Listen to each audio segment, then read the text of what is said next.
So, I've been recently playing this game called Destiny, and I'm very intrigued by it because of the story. It has a lot to do with, well, anything typical about any civilization. You have your heroes, you have, your government, your kingdoms, etc., your leaders here and there, whatever. And then comparing it to the reality that we live in today, it just reminds me of how we're in a time where war is coming. This goes back to the game and history repeating itself.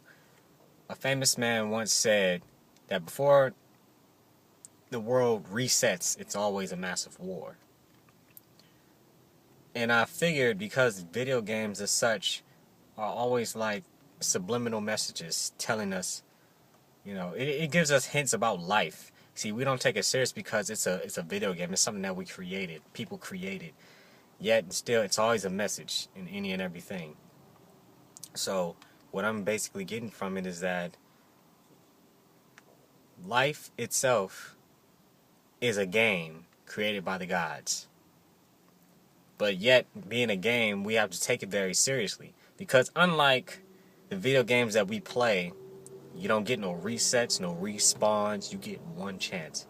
And if you screw it up, when the world resets, reincarnation. You're back here, starting all over from square one.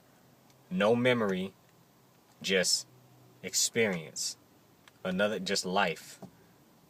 And the only reason why I'm saying this is because, I'm a gamer, and I believe everybody tries to put information somewhere where people don't take shit serious. That's where the most information is. Especially, like I say, with video games. People just think of it, it's just a game. What could it really mean? But if you really just sit back and understand the plot, you can understand how relevant it is to the life that we live now. A lot of people are fans of Assassin's Creed, but they play it just for the simple fact that it's entertaining. Yet, the plot itself expresses how governments and such function behind the scenes to keep the people in line. A Bug's Life. That's a movie. Biggest subliminal ever. I spoke about it many times, where the grasshopper was explaining to another grasshopper about how one ant standing up to them is like bad for what they got going on. If you get one out of line, it'll inspire the rest. And we, as the people of any part of this world, are much bigger than our governments that control us. Because we are a colony. A colony of ants doesn't necessarily have a hierarchy. Yet they move together in unison to do what they got to do for the colony. They number in from the high millions to low early billions. You know what I'm saying? And the thing about it is, you can crush a few ants, 50 to 60 that made your home. But if you got a whole colony in your house, they'll just swarm you. I've seen massive spiders get taken down by swarms of South American ant colonies just walking through their path, because they have when they're going somewhere, they just have a one big river of ants going to in one direction, and anything that gets in that path gets swarmed and destroyed. And so back to the Destiny thing. In the game, basically, they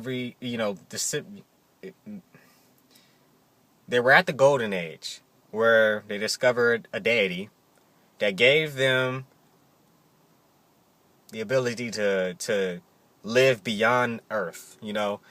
Take what they had created on Earth and take it to pretty much the entire solar system to make the whole solar system habitable. And it was darkness, the good old good and evil fight.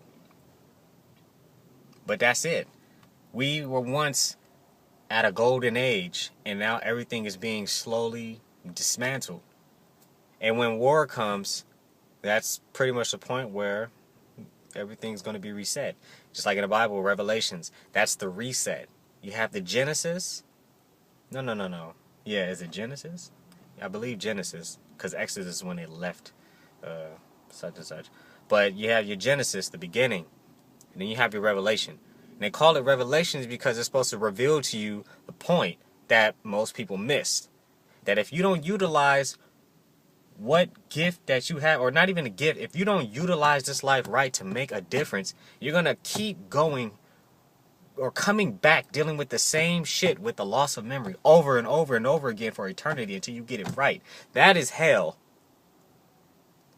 It's just, and what teaches us that about life in itself is the relationships that we invest in. Even if it's with different people. If we don't wake up to what's harming us, we'll keep getting in the same situation with different people. So basically, it's just, I don't want to sit here and tell anyone how to live their life at all. But I believe that everyone who's living, no matter what you believe or say, we all have a purpose to serve. But it's a choice to do nothing with it. So like, let's say homeless people. Now, it's unfortunate they're in these situations, but at the same time, it's a choice to not do something to improve your life. Don't get me wrong, some people are trying, and it's hard because they're on those drugs and such. But in the same token, it's all a choice. It's in your willpower. If you will it, it will be done. But we all have a choice. We choose to ignore what matters because we want to live. We want to get what we've always wanted. Yet and still, I've seen people who focus more on what really matters to them, and they've gotten everything that they needed. And they were at peace. Why a lot of us are not at peace is because we're so focused on creating a destiny that's not defined by, well, just our own. You know, we live our life, but at the same time, it's like we all have to have a purpose to serve. And I guess it's when we distract ourselves with too much unnecessary things, that's when everything gets kind of fucked up. But I don't know the answer to anything. But all I know is that each and every life, animals itself, is vital to our understanding of what really matters. And the more that we take advantage and destroy it, then the longer we stay in this hell. So, do it for the Hue. H is down, black, yellow, brown.